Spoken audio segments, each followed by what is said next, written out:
महाराष्ट्र राज्य जुनी pension core कमिटीच्या माध्यमातून आज या ठिकाणी बेमुदत साखळी अमरण उपोषणाचा चौथा दिवस आहे. मुळात हे कर्मचारी 2005 पूर्वी नियुक्त असून या कर्मचाऱ्यांना शासनाचे इतर सर्व लाभ मिळालेले आहेत, परंतु निव्वळ जुनी पेन्शन शासन नाकारत आहे. कायद्याने हे कर्मचारी न्यायिक असल्यामुळेच शासन निर्णय 2006 नुसार ह्यांना नियुक्त तारीख ग्राह्य धरून सर्व सुविधा शासनाचे लाभ मिळालेले आहेत.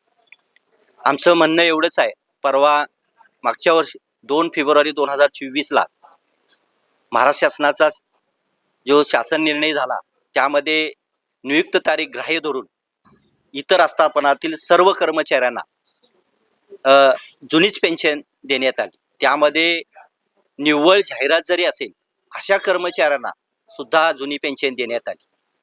मग राज्यातील 18 लाख कर्मचाऱ्यांच्या बाबतीत हा निर्णय होत असताना राज्यातील 26,000 कर्मचाऱ्यांच्या बाबतीत शासन दुजाभाव करत आहे. कायद्याने न्यायिक असून सुद्धा त्यांच्यावर अन्याय केला जात आहे. हे कर्मचारी मला वाटते गेल्या 8-10 वर्षामध्ये हजारोच्या संख्येने सेवानिवृत्त झालेले आहेत आणि त्यांना शासनाचा 1 रुपयाही मिळत नाही.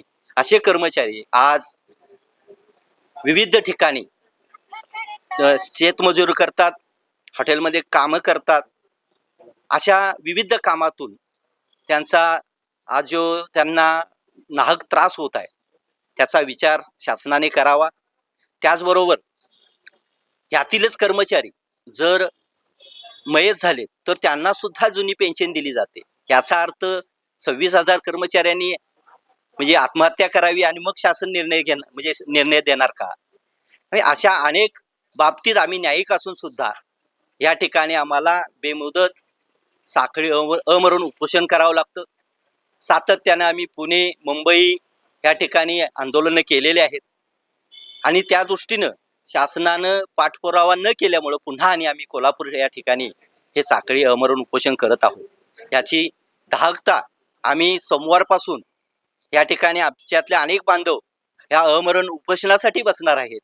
याचाही विचार शासनाने करावा आणि आमच्या बाबतीत निर्णय घेण्यात यावा. 100% आम्ही न्यायिक आहोत, कायद्याने न्यायिक आहोत. त्यामुळं आमच्या बाबतीत शासनाने सहानुभूतीपूर्वक विचार करावा आणि निर्णय घ्यावा एवढीच विनंती या ठिकाणी मी करतो.